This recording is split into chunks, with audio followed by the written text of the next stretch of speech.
Boker Tov, Eliana. Boker Tov, Olivier. Quatrième jour de Chol Hamoed et troisième jour ici en Israël, troisième jour à Paris. Comment se passent les vacances? On est là, donc très bien. Voilà.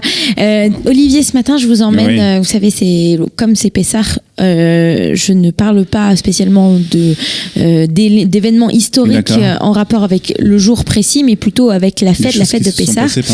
Et j'aimerais vous faire découvrir quelque chose d'assez extraordinaire. J'étais très émue en découvrant ce dessin. Si on peut l'avoir à l'écran, ça fait partie de ce qu'on appelle la Haggadah de Puna. La Haggadah de Puna. Puna, c'est en Inde. C'est en Inde. C'est dans c'est autour de la région de Mumbai, ou bien connue à l'époque sous le nom de Bombay, donc de Bombay.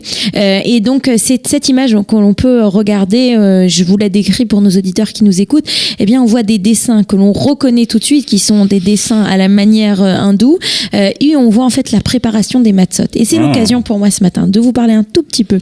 Comment prépare-t-on les matzot en Inde? Pas seulement de comment nous préparons les matzot en Inde, comment est-ce qu'on fêtait plutôt Pessah en Inde, mais surtout vous parler de cette communauté juive hindoue qui s'appelle les judéo-marathis. C'était une de ces langues qui était utilisée, et donc de ces juifs qui habitaient dans cette région de l'Inde, et dont aujourd'hui la majorité des descendants de ces communautés se sont installés ou bien en Israël ou bien en Angleterre et au Canada. Alors ces juifs sont arrivés il y a très très longtemps en Inde. On avait trois communautés différentes de juifs. On avait les Bnei Israël, la communauté juive de Cochin et la communauté juive des Bagdadim. En fait, on a des juifs de Bagdad qui vont arriver au début du 18e siècle, fin du 18e siècle, début du 19e siècle, qui vont être là pour le commerce. Peut-être la plus connue des familles, c'est la famille Sassoon. Et ces familles-là donc vont s'installer en Inde, vont faire développer le commerce, vont participer au commerce international qui se développe dans ces années-là, et vont créer une communauté juive. Mais cette communauté juive qu'ils vont créer, ce sont des juifs de Bagdad qui s'installent en Inde. Mais on a en Inde déjà depuis en fait la destruction du Second Temple une communauté très forte, enfin pas très forte, mais qui a réussi à garder son judaïsme. C'est en cela qu'elle était forte, et qui est donc un petit peu disséminée un petit peu partout en Inde. Et on a entre autres les Bnei Menaché qui sont cette fois-ci dans la partie de l'Inde qui est à la frontière avec la Chine, et c'est Bnei Menaché que l'on peut rencontrer aujourd'hui en Israël en se disant mais qui sont ces Chinois juifs? Eh bien ce sont des Bnei Menaché, des anciens hindous. Alors cette Haggadah qui a été réalisée il y a 145 ans, en 1874, a été découverte en 2011 par hasard par un chercheur à Cambridge. Il se baladait dans un magasin d'anciens livres, et puis comme beaucoup de personnes qui aiment les livres, il farfouillait, et en farfouillant, eh bien il a trouvé cette Haggadah qui est assez incroyable, puisque si nous on a grandi en France avec des Haggadot en franco-hébreu, en français en hébreu qui était traduite, et bien là on a la même chose, une Haggadah avec des traductions. Si on peut revoir l'image, avec une traduction dans cette langue hindoue. Je ne sais pas si vous voyez tout en haut, on a donc cette phrase en hébreu, et juste en dessous, si on regarde bien, eh bien on a ces caractères hindous qui nous racontent bien la même chose, cette idée de prendre ces espèces pour réaliser des matzot.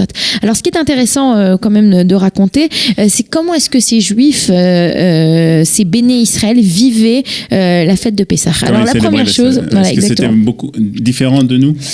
C'était différent de nous, disons que la grande histoire de la fête de Pessah, ça tourne autour de la nourriture. Là, on n'y peut rien, puisqu'il y a il y a cette équation Hametz. Lorsqu'on dit nous, au niveau de la nourriture, c'est déjà encore très différent entre nous. Oui, voilà, c'est différent entre nous, mais c'est surtout c'est assez central l'histoire de la nourriture à Pessah, puisque tout tourne autour du Hametz ou bien de la matzah. Alors est-ce qu'ils mangent des kitniot ou pas? Alors ils mangeaient des kitniot, mais ce qui est intéressant aussi, alors vous savez, l'Inde c'est le pays des épices, puisque et alors ils avaient une habitude, c'est ils ne mangeaient que des ingrédients qui étaient frais, c'est-à-dire qu'ils n'utilisaient pas d'épices séchées, donc pour ne pas manger de Hametz, puisqu'on sait bien que des fois fois dans les épices, il y a un petit peu de farine qui se balade par-ci par-là. Et donc, par exemple, ils faisaient on va dire la thématique centrale de l'épice chez les hindous, c'est le masala. Alors le masala, ils en faisaient un frais. Alors ils faisaient un masala humide, liquide, avec en utilisant par exemple du coriandre frais, des oignons, de l'ail, des piments verts. Donc voilà, ils utilisaient tous ces produits. Et puis il y avait aussi autre chose. Qu'est-ce qu'ils mangeaient à Pessah, qu'est-ce qu'ils mangeaient? Alors vous connaissez le chapati? Ça vous dit quelque chose, le chapati? Pas du tout. Le chapati, c'est le pain indien.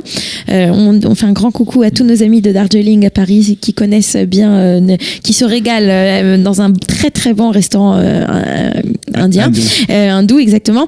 Et bien là, ils faisaient aussi, ils refaisaient des chapatis. Donc ce pain, c'est presque comme une pita, mais cette fois-ci on le faisait bien à partir de farine de riz. On faisait, on adaptait en fait.